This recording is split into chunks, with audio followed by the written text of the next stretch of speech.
महाराज जी, आपके चरणों में कोटि कोटि प्रणाम।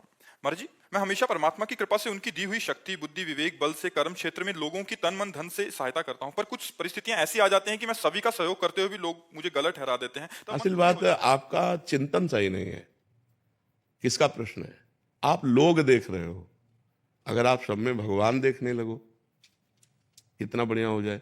फिर आपकी जो शिकायत है ये दूर हो जाएगी। अगर सब में भगवान बैठे हुए तो दियम वस्तु गोविंदम। बहुत बढ़िया तुमने लिखा कि भगवान के द्वारा दी हुई विवेक बुद्धि बल से तो भगवान की तो सेवा कर रहे हो। उसमें थोड़ी सी और बात लिखी है। क्या? क्या कि ठगा जाता हूँ, फिर खुद से महसूस करता हूँ कि अच्छा करने पर भी गलत। कबीरा खुद को ठगाइए।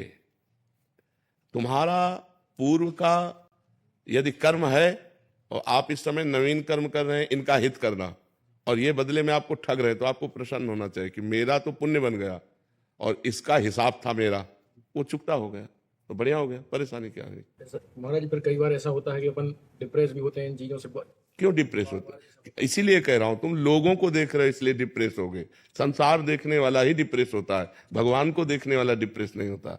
अगर सब में भगवत भावना करो, और भगवान है सब में, सिय राम में सब जग जानी, करो प्रणाम जोरी जुग पानी। सब में भगवान है, पास धन है, हम इनको दे दिया। अभी हमको गाली दे रहे हैं, हमारे साथ कपट कर रहे हैं, हमारे साथ छल कर रहे हैं, तो हमारा तो हिसाब हो गया, हमारा कर्म बन गया उत्तम। अब ये जो हमें गाली दे रहे हैं, ये हमारे पूर्व जन्म का कोई हिसाब है, तो वो भी चुकता हो रहा है। हमको ये विचार करके प्रसन्न होना चाहिए, हमको ये विचार करके निगेटिव नहीं जाना चाहिए मैंने इसका हित किया। ये बात गलत सोच है, ये परमार्थ के अध्यात्म के हिसाब से गलत है, इसीलिए हम डिप्रेस हो जाते हैं।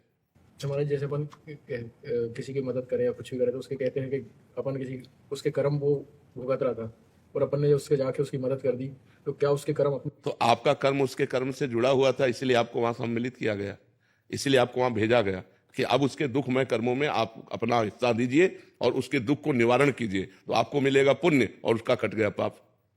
बिना संयोग भगवान के कराए थोड़ी तुम पहुंच गए।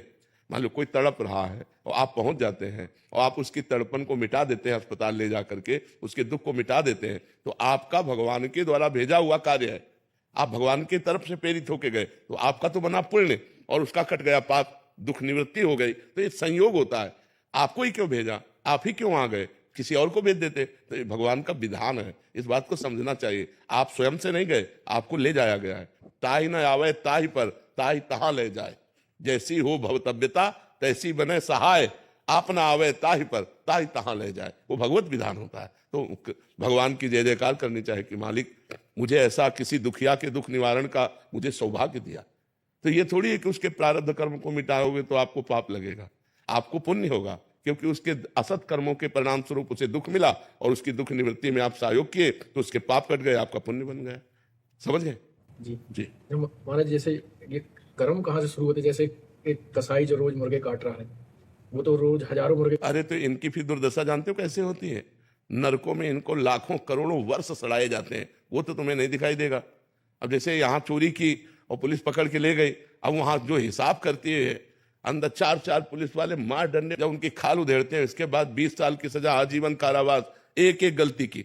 तो यहाँ जो कर रहे हैं ना, इनकी दुर्दशा जो नरकों में होती है वो तुम्हें तो पता नहीं। कर्मों का फल तो भोगना ही पड़ता है ना। देखो ना जीव की कैसी दुर्दशा होती है, फट गए पूरे शरीर, तो अब ये सब भोगना पड़ता है यहाँ भी और नरक भी। ऐसा नहीं है कि ये जो कर्म कर रहे हैं इनको भोगने अवश्य में भोगना पड़ता है, एक एक कर्म को भोगना पड़ता है। महाराज जी, अपन से कुछ चीज हुई हो जैसी जो कभी गड़बड़ हुई हो, तो उसको ठीक करने के लिए भगवान की शरण में होकर भगवान कहते हैं कि सर्वधर्मान परित्यज्य माम एकम शरणम ब्रज, तो अहम तो हम सर्व पापेभ्यो मोक्षयिष्यामि मा शुचा।